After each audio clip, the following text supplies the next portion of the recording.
A paz do Senhor, estamos de volta com o nosso momento teológico. E o tema de hoje será o diácono à luz da Bíblia.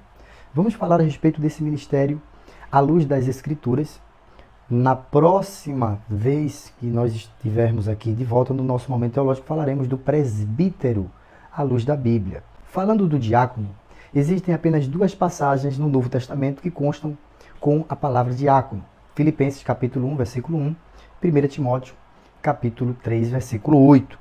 Nós encontramos no termo grego para diácono a palavra diakonos, que significa assistente, serviçal, aquele que presta atendimento à igreja. O diácono serviu a igreja a partir do primeiro século da era cristã, teve sua constituição, sua iniciação, seu princípio no capítulo 6 de Atos dos Apóstolos, quando os apóstolos serviam a igreja e os gregos, e não só os gregos, como muitos outros irmãos, posteriormente também precisaram do auxílio dos apóstolos que não podiam deixar o ministério da oração e o ministério da palavra para atender aos órfãos, aos pobres e às viúvas. Sendo assim, separaram homens na direção do Espírito Santo para servirem as mesas aos pobres, aos órfãos, às viúvas e aos enfermos.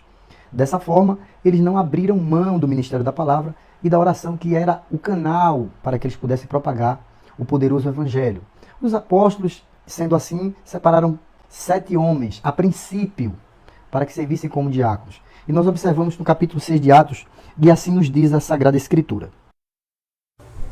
Ora, naqueles dias, crescendo o número dos discípulos, houve uma murmuração dos gregos contra os hebreus, porque as suas viúvas eram desprezadas no ministério cotidiano. E os 12, convocando a multidão dos discípulos, disseram: não é razoável que nós deixemos a palavra de Deus e sirvamos as mesas. Escolhei, pois, irmãos, dentre vós, 7 varões de boa reputação, cheios do Espírito Santo e de sabedoria, aos quais constituamos sobre este importante negócio. Mas nós perseveraremos na oração e no ministério da palavra.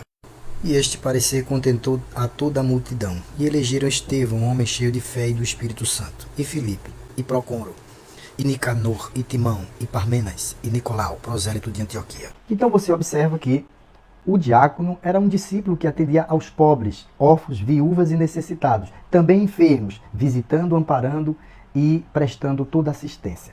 Temos como fonte bíblica para a aceitação do ministério da diaconisa em Romanos capítulo 16, versículo de número 1, que diz que Paulo, na sua saudação final aos romanos, cita o nome de uma mulher, dizendo que ela servia na igreja que estava em Cencreia. A palavra servia ali do texto, no original, é exatamente aquela palavra grega que citei a princípio, diáconos. Logo, entendemos que Paulo estava se referindo àquela irmã do texto de Romanos 16, versículo 1, a diaconisa da igreja que estava em Cencreia. Então, nos tempos da igreja primitiva, os diáconos e diaconisas serviam as igrejas e davam assistência nos cultos e dos seus intervalos, tanto durante os cultos em funcionamento, como nos períodos de intervalo, quando não haviam cultos. Os diáconos estavam em atividade também nesse período. Temos também, na primeira carta de Paulo a Timóteo, no capítulo 3, a partir do versículo 8, Paulo recomenda que Timóteo separasse obreiros para servir a igreja como diáconos e que deveriam também preencher alguns critérios importantes. E é aí que nós encontramos o complemento daqueles critérios lá do capítulo 6 de Atos, quando já citava ali alguns princípios e alguns critérios para a separação de um obreiro a diácono ou diaconisa. No capítulo 3, versículo 8, a palavra de Deus em diante nos diz assim: da mesma sorte os diáconos sejam honestos, não de língua dobre, não dados a muito vinho, não cobiçosos de torpe ganância, guardando o mistério da fé em uma pura consciência, e também estes sejam primeiro provados, depois sirvam, se forem irrepreensíveis. Da mesma sorte as mulheres sejam honestas, não maldizentes, sóbrias e fiéis em tudo. Os diáconos sejam maridos de uma mulher e governem bem seus filhos e suas próprias casas. Então você observa que o diácono, ele pode se destacar. No versículo, por exemplo, de número 10, Paulo cita um critério importantíssimo. O diácono ele tem que ser experimentado, trabalhado. Ele tem que já servir a igreja como diácono, sem pretensão de cargo eclesiástico. Ou seja, se eu desejo ser consagrado a diácono, se eu tenho um aviso prévio do meu líder que eu posso ser separado para esse cargo, eu tenho que exercer essa função antes mesmo dessa pretensão. Eu tenho que ser naturalmente e voluntariamente um serviçal da igreja e do corpo de Cristo. O diácono, ele deve ter essas prerrogativas antes mesmo de qualquer cogitação à sua consagração.